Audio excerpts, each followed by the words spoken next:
학생들을 가르치다 보면 참 많은 일을 겪게 되는데요. 오늘은 그 많은 일 중 저의 인생을 바꿀 만큼 특별했던 사연을 전달해 드리려고 합니다. 저는 고아로 자랐어요. 우는 것밖에 못하던 갓난아기인 저를 고아 원장님이 문 앞에서 주워 오셨다고 하죠.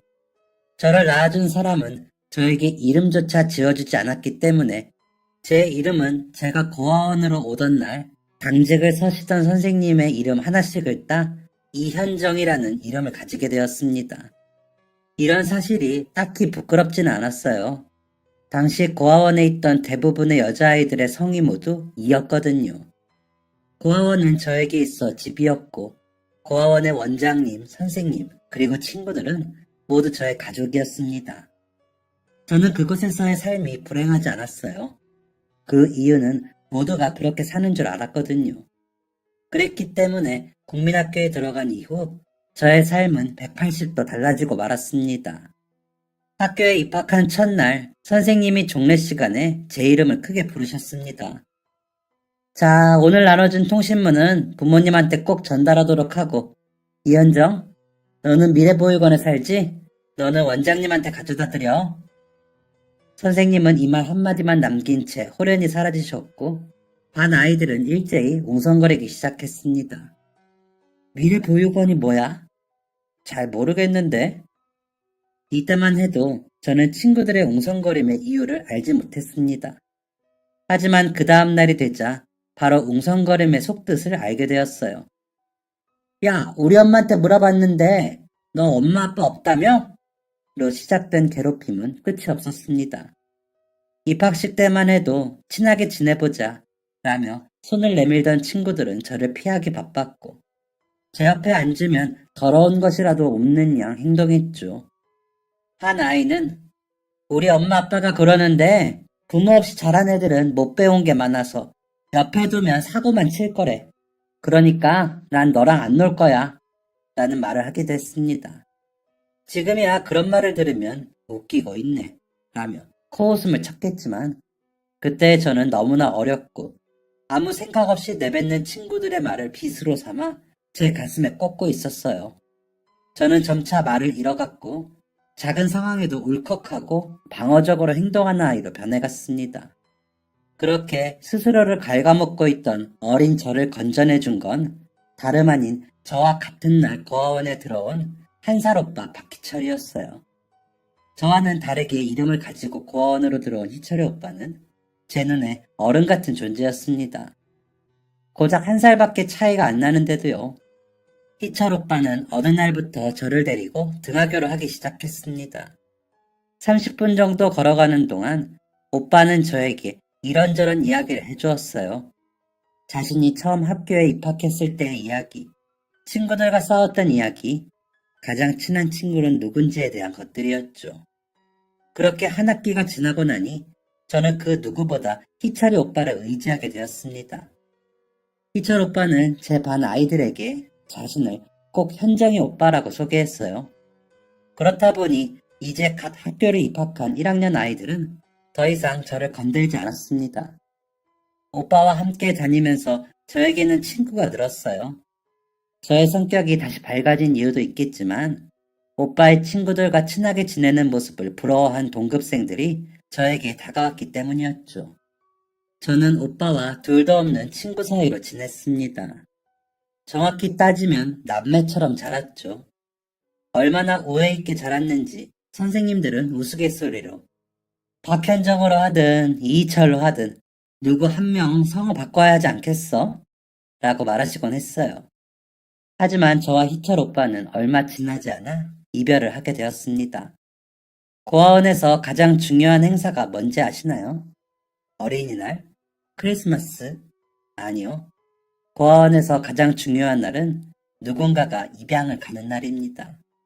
어느 날 주말, 낯설지만 좋아 보이는 차 한 대가 고아원 주차장으로 들어왔어요. 그곳에서 내린 한 부부는 굉장히 인상이 좋았죠. 저를 비롯한 고아원의 아이들은 현관문에 따닥따닥 붙어 건물 안으로 들어오는 그 부부를 바라보고 있었습니다. 그 모습을 지켜보던 아이들은 모두 이런 생각을 하고 있었을 거예요. 나를 데려갔으면 좋겠다. 그 부부는 한아름 준비한 선물을 선생님께 드리고는 저희 모두에게 상냥한 인사를 건넸습니다. 이때도 아마 모두들 같은 생각을 했을 거예요. 저런 사람이 내 부모님이 되었으면 좋겠다. 하지만 두 분은 이내 원장실로 사라지셨고 원장님은 얼마 지나지 않아 희철 오빠를 부르셨습니다. 희철 오빠는 어디에 있었는지 한동안 밖에 나오지 않다가 원장님의 호출을 듣고는 나타났어요. 작은 가방을 꼬린 상태로 말이죠. 저와 눈이 마주친 오빠는 어딘가 미안한 듯 애써 제 눈을 피했습니다. 그 모습에서 저는 오빠가 이미 입양 사실을 알고 있었다는 사실을 알 수 있었습니다. 원장실로 들어간 희철 오빠는 오늘 고아원으로 찾아온 한 부부와 나란히 선 상태로 나타났어요. 모두가 우와 소리를 내며 희철 오빠를 부러워했지만 저는 그럴 수 없었습니다. 입양은 분명 좋은 일이지만 오빠가 입양을 간다면 저는 더 이상 오빠와 예전처럼 지낼 수 없을 테니까요. 아이들 한 사람 한 사람에게 인사를 남긴 오빠는 마지막으로 저에게 다가왔습니다. 미리 말하지 못해서 미안해. 편지할게. 꼭 답장해줘. 아마 오빠는 제가 화가 났을 것이라 생각했나 봐요. 저는 크게 웃으며 오빠의 팔뚝을 찰싹 때렸습니다. 왜 그렇게 말해? 오빠가 편지하면 당연히 답장해야지. 조심히 가. 그렇게 희철 오빠는 떠났습니다. 모두의 축복을 받으면서요. 오빠의 뒷모습을 향해 손을 흔들던 제 마음은 참 복잡했습니다. 부럽고 질투나고 기쁘고 슬프고 우울하고 다 큰 어른이 된 지금도 그때의 감정을 설명하기란 쉽지 않네요. 오빠가 차를 타고 떠난 뒤 아이들은 잠에 들 때까지 오빠의 이야기를 했어요. 아까 희철이 오빠 데려간 사람들 차 되게 좋아 보였지? 역시 오빠는 부잣집으로 간 걸까? 야, 당연하지. 오빠 정도면 엄청 부자인 사람한테 갈 수 있었을걸? 그 오빠가 그렇게 대단해? 우리 사이에서는 완전 연예인이었잖아. 성적도 좋지. 얼굴도 하얗고 잘생겼지. 그리고 얼마나 친절해. 하긴 장난만 치는 다른 남자애들이랑은 다르긴 했지. 그니까 희철이 오빠 부럽다. 저는 이 이야기를 들으며 조용히 눈물을 훔쳤고 그렇게 잠에 들었습니다. 편지는 오빠가 입양된 지 딱 한 달째 되는 날에 도착했어요. 11살이었던 오빠는 양부모님이 살고 계신 서울의 국민학교 4학년으로 전학을 가게 되었고 양부모님에게 다른 자식은 없었다고 합니다. 두 분 다 너무 좋은 분들이야. 나도 좋은 아들이 되기 위해서 노력하려고 계속 편지할게. 오빠는 정말 꾸준히 편지했어요. 무려 3년 동안 말이죠. 저도 오빠와의 편지를 즐거워했어요. 하지만 어느 날 오빠로부터 온 편지 한 통은 제 마음을 무너지게 만들었습니다. 현정아, 앞으로는 편지하기가 어려울 것 같아. 나 미국으로 유학 가게 됐어. 중학교 학기 시작하기 전에 가야 하니까 아마 이게 마지막 편지가 될 거야. 미국에서도 편지를 할 수 있도록 노력해 볼게. 조금만 기다려줘. 저 오빠는 그렇게 멀어졌습니다. 어떻게든 연락하겠다는 약속은 어디 갔는지 오빠에게는 단 한 통의 편지도 오지 않았죠. 하지만 그런 와중에도 저에게 변화는 있었습니다. 저는 13살이 되던 해에 입양을 가게 되었습니다.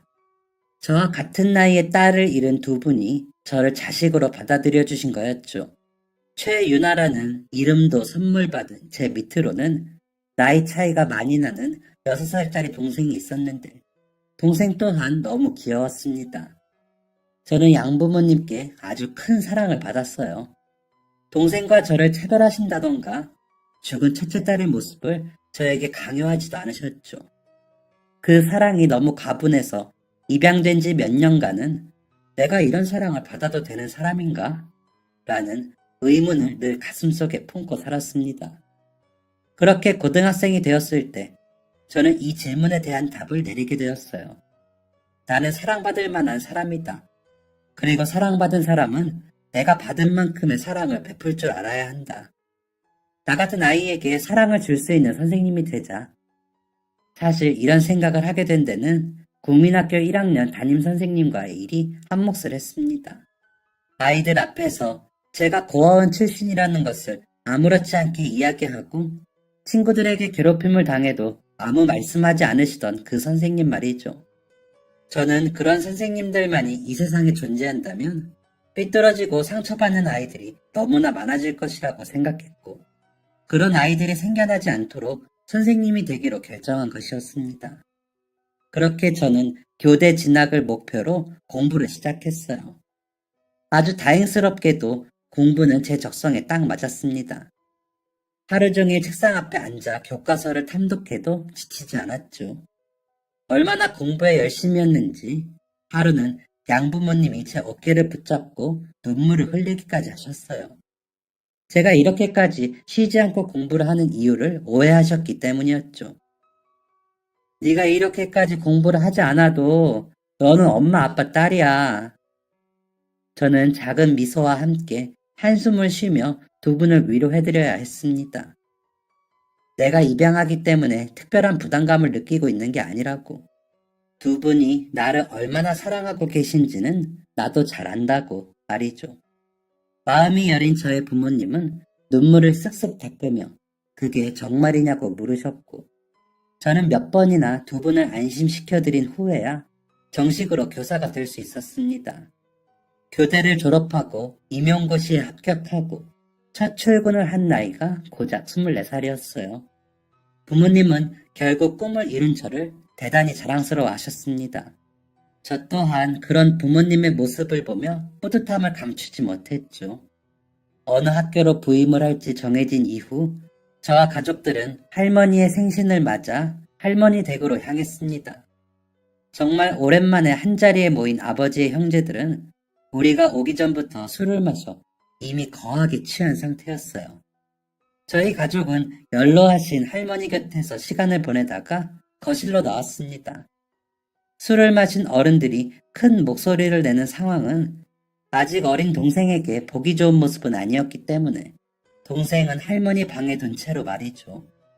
저는 형제들과 술잔을 주고받는 아버지 곁에 앉아 어른들의 이야기를 듣고 있었습니다. 그런데 소파에 누워 자고 있던 막내 삼촌이 벌떡 일어나 저에게 이런 말을 하더군요. 야, 윤아, 네 선생님 됐다고? 아, 네. 임용 합격했고 어느 학교로 갈지까지 정해졌어요. 막내 삼촌은 제가 말을 마치자마자 피식 웃으며 해서는 안 될 말을 이었습니다. 이야, 공부한다고 미쳐서 코피 쏟고 다닌다더니 기어이 해냈네. 독하다 독해. 나는 그거 절대 못했을 텐데.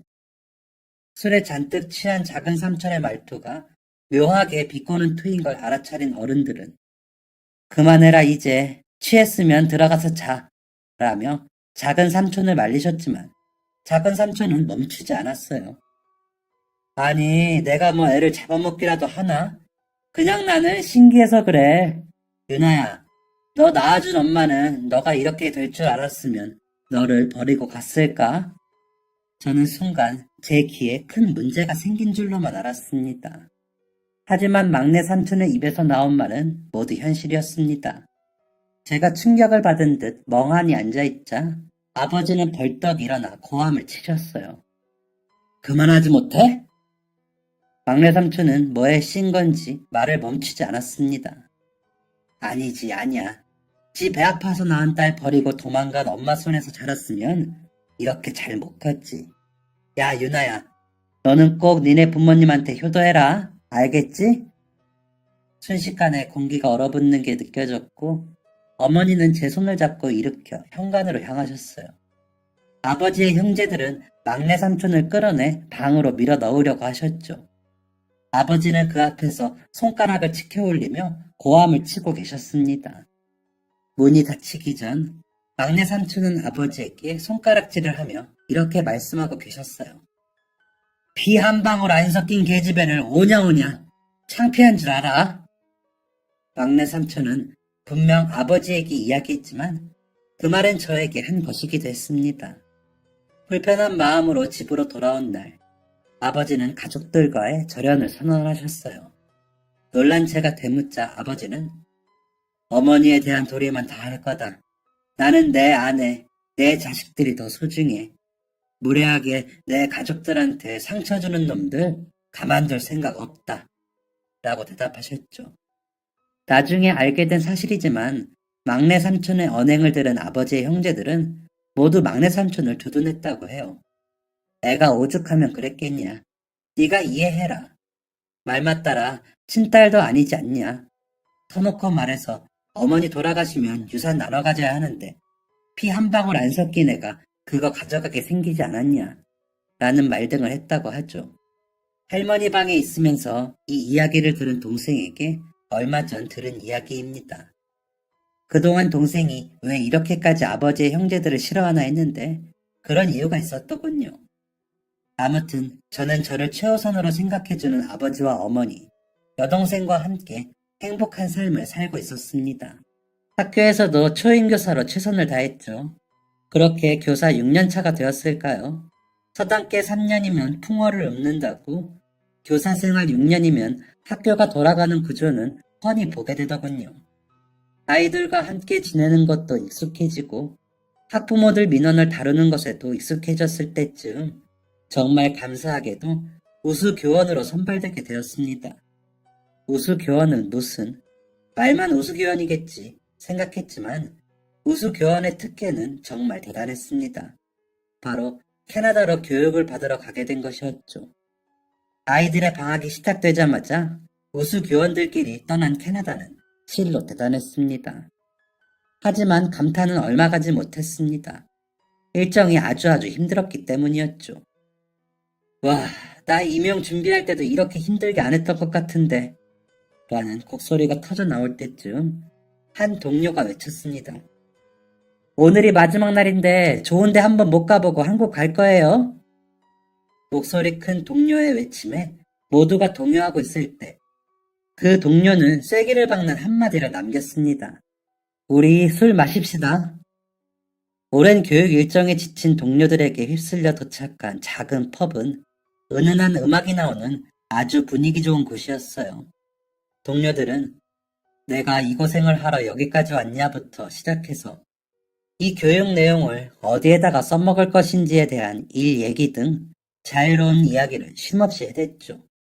저는 동료들의 이야기에 웃으며 반응해 줄 뿐이었습니다. 이제 슬슬 피곤한데 들어가서 자고 싶다 라는 생각이 들었을 때 누군가가 부르는 소리가 들렸어요. 정아.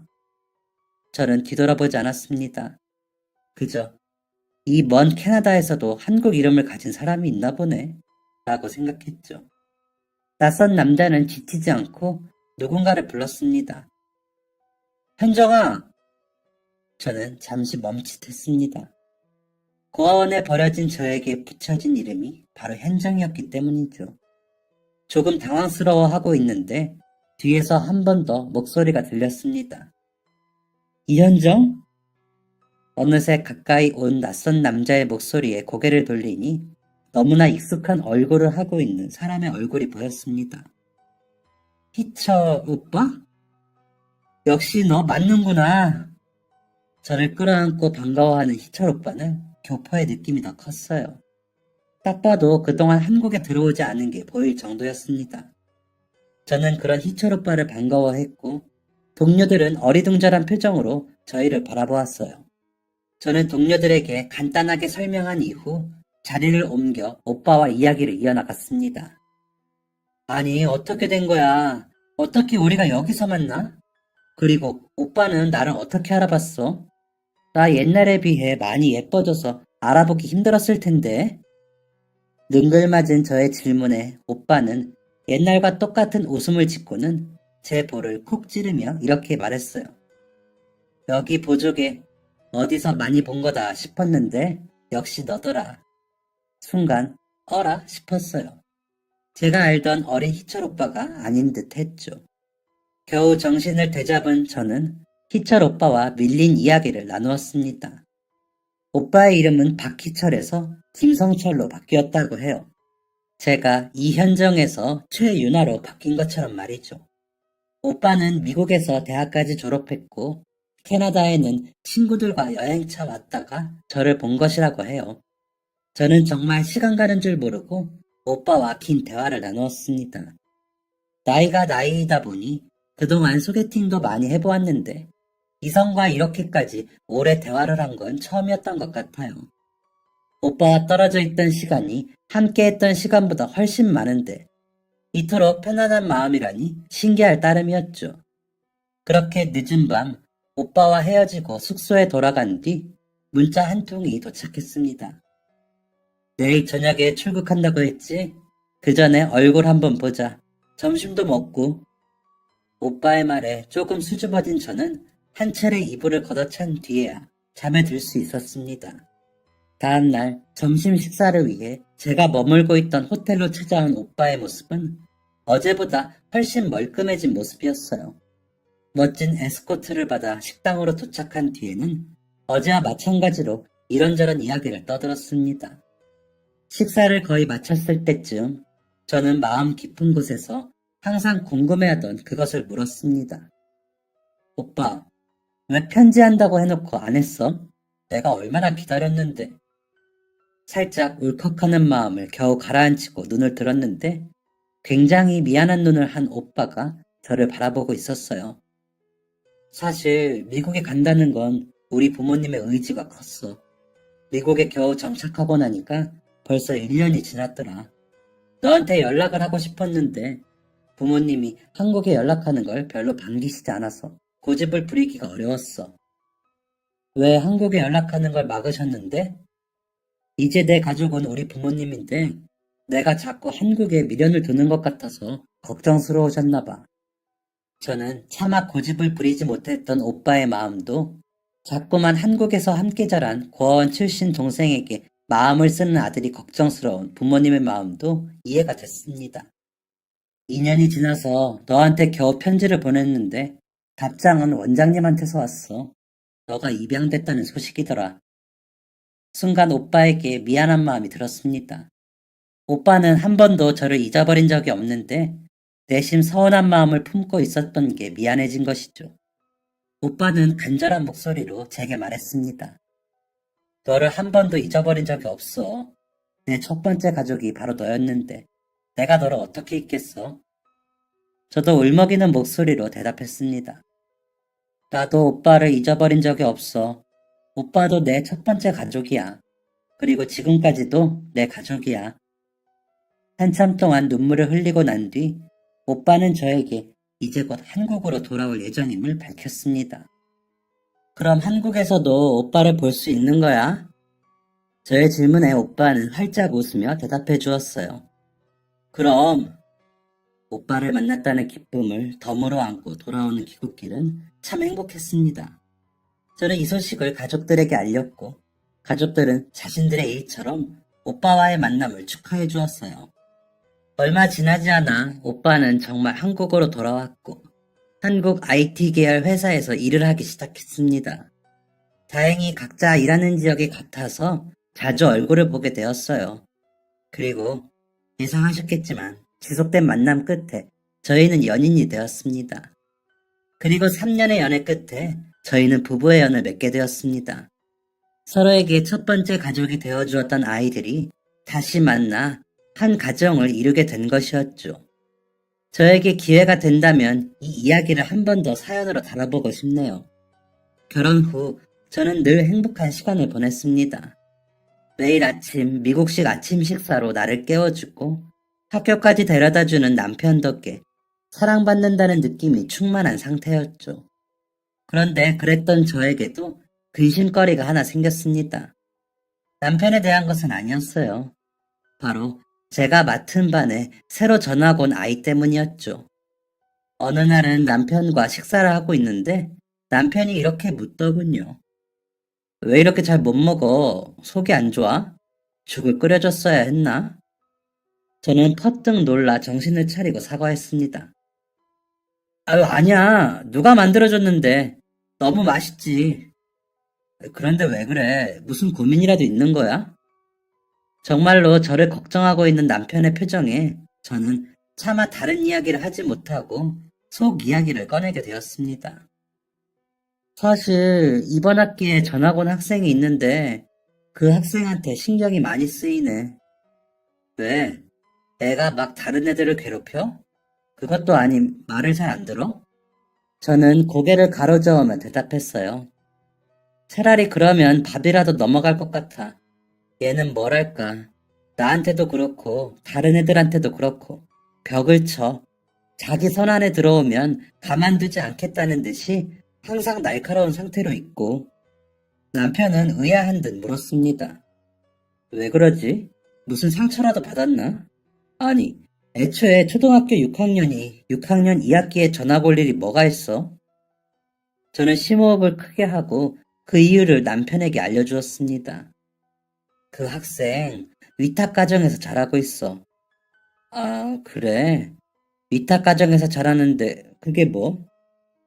남편은 위탁가정에서 자라는 게 사람들에게 선을 긋고 느지막하게 전학을 온 거랑 무슨 상관이냐는 듯 이야기하다 무언가를 깨달은 듯 말을 멈췄습니다.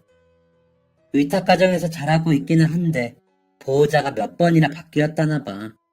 3살부터 위탁가정에 맡겨졌는데 13살까지 10년 동안 보호자가 5번 바뀌었대. 지금 보호자가 5번째 보호자인 거지. 10년 동안 보호자가 이 정도로 많이 바뀌는 건 흔한 일이 아니라고 합니다. 관계자에게 들은 바에 의하면 제 학생은 심한 분리불안 장애를 앓았고 이로 인해 일상생활이 힘들어진 보호자들이 양육을 포기하게 되었다고 하죠. 거의 2년에 한 번꼴로 보호자가 바뀐 꼴이었으니 제 학생은 정들만 할 때 헤어지는 일을 많이 겪었을 것입니다. 학교도 2년에 한 번 전학을 다녔으니 친해질 만한 여유도 시간도 없었겠죠. 이 이야기를 들은 남편은 제 학생을 굉장히 안타까워했어요. 그럼 그 아이가 친구들이랑 자기한테 선을 긋는 이유도 언제 헤어질지 모르는 사람들이랑 정을 쌓고 싶지 않은 거지. 남편은 다 먹은 접시를 치우며 저에게 물었습니다. 그런데 그 아이는 어쩌다 위탁가정에 맡겨지게 된 거야? 저는 남편의 뒷정리를 도우며 하기 어려운 말을 시작했어요. 아이 아빠랑 엄마가 3살짜리 애만 두고 야반도주를 했었대. 뭐? 애는 어떻게 하고? 애는 집에 두고 반지하였는데 애가 잘 때 몰래 나오면 애가 알아채지 못할 거라고 생각했나 봐. 미친 것들 아니야? 애가 잘못되면 어쩌려고? 그러니까 부모 자격이 없는 놈들이지.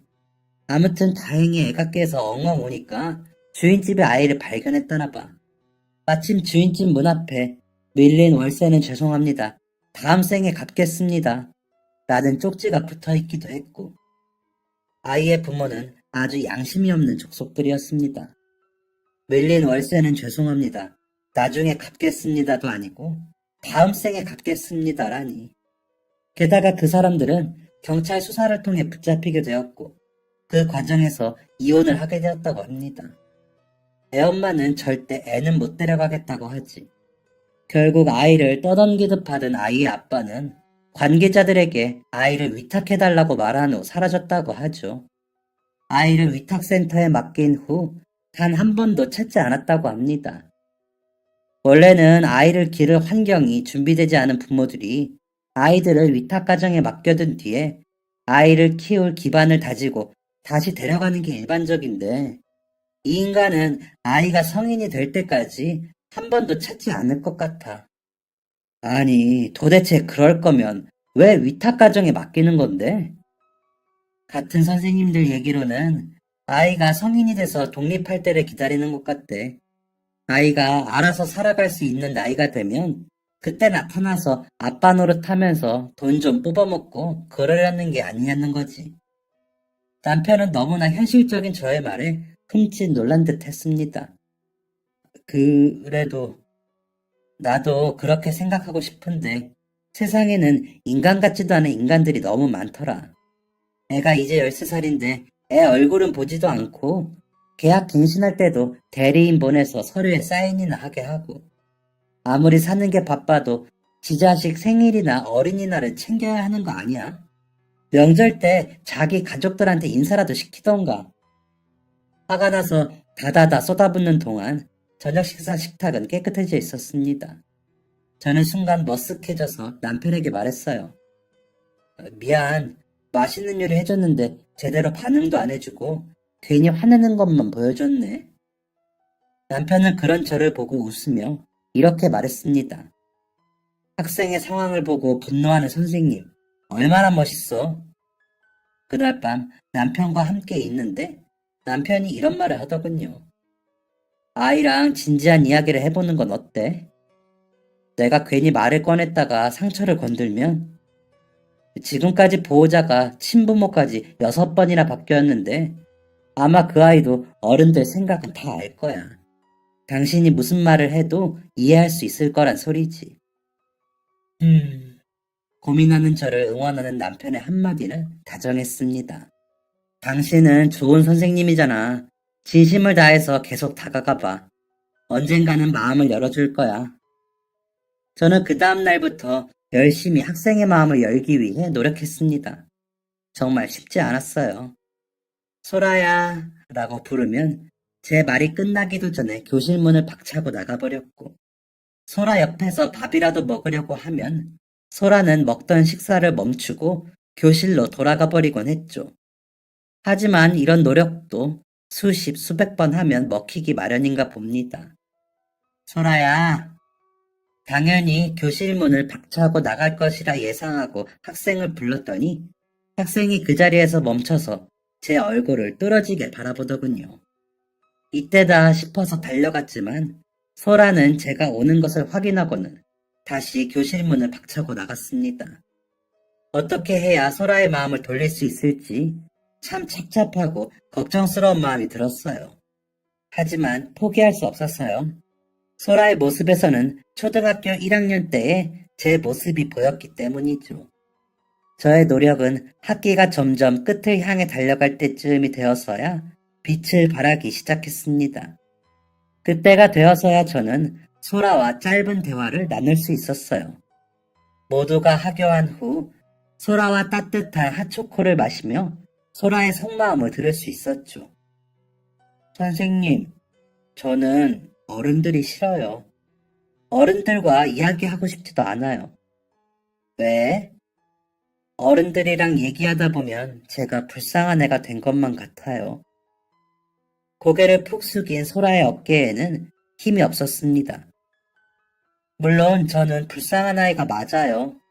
저도 반 애들처럼 낳아준 엄마 아빠랑 잘 살고 싶어요. 저라고 엄마 아빠가 5번이나 바뀌는 게 좋겠어요. 하지만 제가 저를 불쌍하게 생각하는 거랑 남이 나를 불쌍하게 생각하는 건 다른 것 같아요. 저는 남들이 저를 불쌍하게 보지 않았으면 좋겠어요. 고작 13살짜리 입에서 나오는 말이라고는 믿기지 않을 정도로 날카로운 말이 계속되었고 저는 그런 소라가 안타까웠습니다. 소라는 그동안 답답했던 마음이 터졌는지 울먹이는 목소리로 말을 이어갔어요. 사실 저 다 기억해요. 저를 버리고 집을 나간 엄마 아빠가 심하게 싸우던 모습. 저에게 손가락질하면서 저를 벌레 보듯 했던 그 표정. 저는 놀란 마음을 감추지 못했습니다. 소라의 말이 사실이라면 소라는 3살도 전의 이야기를 기억하는 것이니까요. 소라는 충격받은 마음이 가라앉기도 전에 더욱 충격적인 이야기를 이어갔습니다. 그리고 엄마 아빠가 저를 두고 집을 나갔던 날도 기억해요. 저를 재우고 자기들끼리 속삭였어요. 자는 거 맞아? 이러다 얼마 도망가지도 못하고 애가 깨면 어떻게 해? 집주인 집 앞에는 쪽지 붙이고 왔지? 이런 얘기였죠. 저는 엄마 아빠가 집을 나갈 때까지 겨우 자는 척을 했어요. 이제라도 울면 엄마 아빠가 돌아와 줄 거라고 생각했거든요. 그때의 기억을 생생하게 기억하는 소라는 당시의 기억을 엄청난 트라우마와 상처로 가지고 있는 것이 분명했습니다. 그 상황에서 제가 해줄 수 있는 건 겨우 들어주는 것 하나뿐이었기 때문에 저는 계속해서 소라의 말에 귀를 기울여줬어요. 그런데 아빠는 돌아오고 나서 저를 다른 집으로 보내더라고요. 그때 알았어요. 세상에 나는 혼자라고. 그래서 위탁 엄마들이 잠깐 자리를 비우면 불안했던 거래요. 또 나를 두고 가버릴까봐. 저는 더 이상 말을 잇지 못하고 눈물을 흘리는 소라를 꽉 안아주었습니다. 소라는 그렇게 제 품에서 오랜 시간 눈물을 흘렸습니다. 저와 소라는 퉁퉁 부은 눈을 서로 놀리며 아이스크림을 먹었고, 저는 소라를 집으로 바래다 주었어요. 집에 돌아가니 남편이 놀라 자빠지더라고요. 저는 오늘 있었던 일을 남편에게 알려주었습니다. 남편은 저를 놀렸던 것도 잊은 것인지 어느새 제 곁에서 함께 눈물을 흘리고 있었어요. 이후 남편은 하루가 멀다 하고 저에게 소라의 상태를 물었습니다. 소라, 오늘은 좀 어때? 친구는 많이 사귀었나? 얼굴 한 번 본 적 없는 와이프의 학생에게 이토록 관심을 갖는 게 신기해서 한 번은 물어보기도 했습니다. 소라가 그렇게 신경이 쓰여? 왜? 남편은 제 질문을 듣고 한참 우물쭈물하더니 이렇게 말했어요. 나 같아서. 자기 같아서? 응, 나 같아서. 사실 나도 부모님이 고아원 앞에 나를 두고 가던 날을 기억하거든. 가장 믿었던 사람에게 버림받는 느낌이 뭔지 알아서 계속 신경 쓰이네. 그리고 나는 좋은 분들 만나서 잘 자랐지만 소라는 이곳저곳 전전하면서 힘들게 지내고 있잖아. 남편이 소라를 신경 쓸 만한 이유는 충분했습니다. 그래서 저는 남편을 위해 소라에게 남편 이야기를 매일 해주었어요. 아이들이 하교를 하고 난 이후의 시간은 저와 소라의 시간이었기 때문에 남편의 모든 이야기를 전달해주는 건 그리 어려운 일이 아니었습니다. 그리고 남편의 이야기를 하려면 저의 과거 이야기를 안 할 수가 없었어요.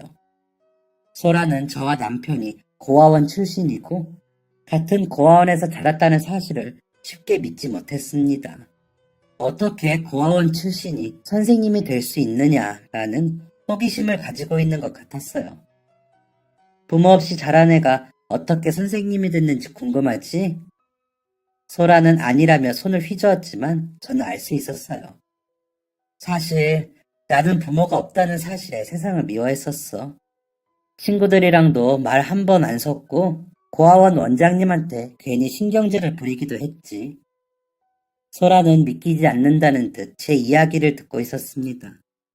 그렇게 삐뚤어지고 있는 나를 바로잡아준 게 지금 내 남편이야. 남편은 내 가족이 되어줬어. 신기하지? 같은 엄마 뱃속에서 나온 게 아닌데도 가족이 되는 게. 소라는 조용히 고개를 끄덕였습니다. 그렇게 소라를 집으로 바래다 준 저는 깊은 고민에 빠졌습니다. 같은 엄마 뱃속에서 나온 게 아닌데도 가족이 될 수 있다. 이 말은 제가 한 말이었지만 제 마음을 울렸기 때문이죠. 저는 이날부터 소라를 제 딸로 입양하는 걸 진지하게 고민하기 시작했습니다.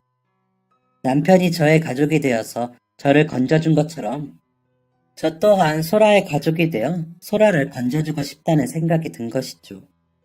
하지만 이 말을 쉽게 꺼낼 순 없었어요. 남편과 저는 아이를 갖기 위해 계속해서 노력 중이었거든요. 그렇게 타들어가는 속을 안고 살아가던 중에 시부모님이 오랜만에 미국에서 돌아오셨어요. 오랜만에 만나 반가운 마음에 이런저런 이야기를 하고 있는데 남편이 아무렇지 않게 소라는 잘 지내? 라고 묻더군요. 남편의 질문에 시부모님은 소라? 라고 물으셨어요. 남편과 저는 시부모님에게 그동안 있었던 일을 이야기했고 이야기를 다 들은 시부모님은 결국 눈물을 참지 못하셨습니다. 시부모님은 이후 남편에게 신기한 이야기를 하셨다고 합니다. 얼굴도 모르는 아이인데 이렇게 마음이 쓰이는 건 처음이다. 유나한테는 얘기하지 말고 내가 도울 게 있으면 얘기해. 이런 이야기까지 들었는데 더 이상 미룰 수가 없겠더군요. 저는 퇴근을 한 남편을 곧장 자리에 앉혔습니다. 그리고 비장한 표정과 목소리로 이야기했어요. 나 자기한테 할 말이 있어. 처음 보는 모습에 남편은 당황한 듯 했습니다. 무슨 말? 저는 크게 심호흡을 2번 한 뒤, 지금까지 오랫동안 고민해온 이야기를 꺼내놓았습니다. 나 소라를 입양하고 싶어. 남편은 갑작스러운 이야기에도 놀라지 않았어요. 소라는 고아가 아니잖아. 어쨌든 법적인 아버지가 버젓이 살아있고 어떻게 입양을 하려고 그래? 친부가 친권을 포기하면 돼. 지금까지 아이를 한 번도 찾지 않았고 아이의 보호자가 5번이나 바뀌는 동안 단 한 번도 신경 쓰지 않았으니까. 힘든 시간이 될 거야. 알지? 응, 알아. 남편은 한동안 말이 없었습니다. 저는 남편이 화가 난 줄 알았어요. 자기, 미안해. 우리 아기 계획 가지고 있는데 갑자기 입양을 하자고 해서 너무 내 욕심만 부린 것 같아서 미안해. 정말 미안해. 하지만 남편은 화가 난 게 아니었습니다. 남편은 무릎이라도 꿇을 듯 미안해하는 저를 보고 깜짝 놀라 이렇게 말했어요. 뭐 하는 거야? 나 화난 거 아니야. 사실 나도 우리가 소라를 키우는 게 어떨까 하고 많이 생각했어. 무엇보다 전에 소라랑 같이 놀러 간 적 있잖아. 나 그때 정말 아빠가 된 기분이었다고. 저는 놀라운 남편의 대답에 감사하며 엉엉 울었습니다. 남편은 저를 위로하며 이렇게 말해주었어요. 혼자 고민하게 돼서 미안해. 우리가 서로에게 세상이 되어줬던 것처럼 이제 우리가 소라의 세상이 되어주자. 저는 남편과 함께 소라를 찾아갔고 소라에게 우리와 가족이 되는 건 어떻겠니? 라고 물었어요. 소라는 이 말의 뜻을 이해하자마자 펄쩍펄쩍 뛰며 너무 좋다고 대답했죠. 소라와 함께 나온 소라의 위탁 어머니도 소라가 요즘 부쩍 밝아져서 왜 그러나 했더니 선생님 덕분이었네요. 라며 고마움을 전하셨습니다. 남편의 동의, 소라의 허락까지 마치고 나니 가장 큰 문제가 남아 있었습니다. 바로 소라의 친부였어요. 그는 저의 예상대로 소라를 이용해 먹기 위해 친권을 포기하지 않는 것이었습니다. 아이에게 의무를 다하지 않으면서 친권만 유지했다가 성인이 되면 소라의 이름으로 사업 자금을 대출할 요량이었던 것이죠. 이 사실을 알게 된 가정도 굉장히 스펙터클하지만 분량을 위해 줄이겠습니다. 아무튼 아이는 더 이상 친부에게 미련을 갖지 않고 있고 친부가 아이를 위탁 가정으로 보내놓고 유흥에만 빠져 있었다는 증거까지 나타나자 친부는 더 이상 친권을 유지할 수 없었습니다. 글로 적으니 굉장히 간단하고 짧은 이야기네요. 하지만 정말 쉬운 일이 아니었어요. 중간에는 어렵게 된 교사 일을 그만둘까 생각하기까지 했으니까요. 그렇게 소라를 입양할 수 있을 만한 여건이 되었을 때 저와 남편은 시부모님에게 입양 사실을 알렸습니다. 2분은 지금까지도 소라의 안부를 묻는 분들이셨기 때문에 저희의 결정을 너무나 칭찬해 주셨어요. 무엇보다 2분도 입양아를 키우셨기 때문에 심리적인 벽이 없었던 것이겠죠. 저의 친정도 마찬가지였습니다. 내 반 학생을 입양할 거다 라는 말에 잠깐 놀라시는 것이 보였지만 너가 어련히 고민하고 생각한 뒤에 결정한 걸까? 라고 말씀하시며 저의 결정을 지지해 주시고 축복해 주셨습니다. 특히 제 동생은 엄마가 된 걸 축하한다며 한바탕 난리를 피워 진정시키느라 혼이 빠졌죠. 저는 양가 어른들에게 입양 사실을 알린 뒤 소라의 입양 절차를 진행했습니다. 소라는 그 누구보다 행복해했어요. 소라의 이름이 박소라에서 김소라가 된 그날, 소라는 큰 소리로 엄마, 아빠를 외치며 저와 남편의 품으로 뛰어들었습니다. 배로 낳은 자식은 아닙니다. 하지만 소라는 누가 뭐라 해도 내 자식이었어요. 피로 이어지지는 않은 저희 가족은 그렇게 한참 끌어안고 눈물을 흘렸고 그날 있었던 가족 모임에서도 한참 동안 눈물을 흘려야 했습니다. 소라를 처음 소개하는 가족 모임 자리, 소라는 가족들 앞에서 처음 인사를 하다 눈물을 터뜨리고 말았습니다. 어린아이가 눈물을 억지로 참으며 저를 가족으로 받아주셔서 감사합니다. 라고 말하는 모습을 본 모든 어른들도 눈물을 터뜨리고 말았죠. 모두의 축복과 환대를 받은 소라의 모습은 조금 부끄러운 듯 했지만 분명 행복해 보였습니다. 그렇게 가족이 된 소라가 올해 20살이 되었네요. 20살이 된 소라가 저에게 쓴 편지를 끝으로 오늘의 사연을 마무리해보고자 합니다. 엄마, 아빠한테는 따로 쓸 거니까 아빠한테는 왜 안 썼냐고 잔소리하지 마세요. 오늘은 제 생일인데 왜 엄마에게 편지를 쓰는지 이상하시죠? 사실요, 엄마. 저는 제 생일에 큰 의미를 두고 있지 않아요. 이날에 태어난 건 맞는지 확실하지도 않은 날짜에 의미를 부여하고 싶지 않거든요. 그런데 엄마, 제가 의미를 두는 날이 없는 건 아니에요.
제 성이 박씨에서 김씨로 바뀌었던 그날, 제가 처음으로 엄마를 엄마로, 아빠를 아빠로 불렀던 그날이 저에게 유일한 의미 있는 날이에요. 저를 김소라로 만들어주셔서 감사해요. 저를 법적인 가족으로 만들기 위해 엄마가 얼마나 노력하셨는지 알고 있어요. 엄마는 정말 사랑이 넘치는 분이에요. 엄마는 자신이 받은 사랑을 다른 사람에게 전달해 줄 수 있는 그런 사람이에요. 그래서 저도 그렇게 살려고 해요. 부모를 잃은 아이들, 자식을 잃은 어른들, 도움이 필요한 모든 사람들에게 사랑을 전해주고 그들을 돕는 사람이 되려고 해요. 엄마, 피는 이어지지 않았지만 우리는 가족이에요. 엄마가 단 한 번도 저에게 엄마가 아니었던 적이 없어요. 제가 20살이 될 때까지 저를 사랑으로 키워주셔서 감사해요. 평생을 감사하며 살게요. 사랑해요, 엄마. 정말 사랑해요. 이 편지를 읽고 얼마나 펑펑 울었는지. 저는 소라가 20살이 될 때까지 소라는 숫기가 없다고 생각하며 살았는데 이 편지를 읽고 제 생각이 잘못되었다는 사실을 깨닫고야 말았습니다. 하지만 감동도 잠시. 저는 남편의 비명에 거실 밖으로 나갔다가 뒷목을 잡고 쓰러질 뻔했어요. 이게 뭐야? 그건 바로 소라가 남편에게 남긴 편지 봉투 안에 있었던 비행기표와 장기봉사 팸플릿이었습니다. 뭐? 아프리카를 간다고? 다가오는 모든 사람들에게 선을 긋고 자신을 사랑해주는 사람들의 사랑마저도 내쳤던 그 어린아이는 자신의 몸과 영혼을 바쳐 남들을 사랑하고 돕게 했다며 아프리카로 떠나고야 말았습니다. 그것도 부모에게 상의 한마디 없이 말이죠. 이거 아주 20살 됐다고 좋아하더니 다 꿍꿍이가 있는 거였어. 남편은 팸플릿을 들고 부들거리는 저를 조용히 불렀습니다. 여보, 왜? 이것 좀 봐봐. 남편이 보여준 것은 소라가 남편에게 남긴 편지 쪼가리 같은 것이었습니다. 때 되면 돌아오겠음. 찾지 마. 이 편지를 보고는 살짝 기절했던 것 같기도 해요. 소라는 엄마 아빠를 놀라게 한 것이 무색하게 매일매일 영상통화를 걸어왔고 사진을 보냈습니다. 매일 얼굴이 야위어가는 것 같아 마음이 쓰였지만 다른 사람들의 더러운 발을 닦아주며 행복함을 느끼는 소라의 모습을 보면 뿌듯한 마음도 들고 안타까운 마음도 들고 그러네요. 아, 한 가지 중요한 이야기를 놓쳤네요. 저는 소라를 입양한 지 2년 차가 되던 해에 아이를 가졌고 3년 차가 되던 해에 아이를 낳았습니다. 소라에게는 나이 차이가 아주 많이 나는 늦둥이 동생이 생긴 것이지요. 혹시나 소라가 동생의 존재로 상처받지 않을까 걱정했지만 그런 걱정은 안 해도 되는 것이었습니다. 소라는 제 동생밖에 모르는 바보거든요. 부디 소라가 무사히 봉사를 마치고 건강한 모습으로 돌아올 수 있기를 바랍니다. 이 사연을 들으시는 분들도 함께 응원해주세요. 가족의 형태는 참 다양합니다.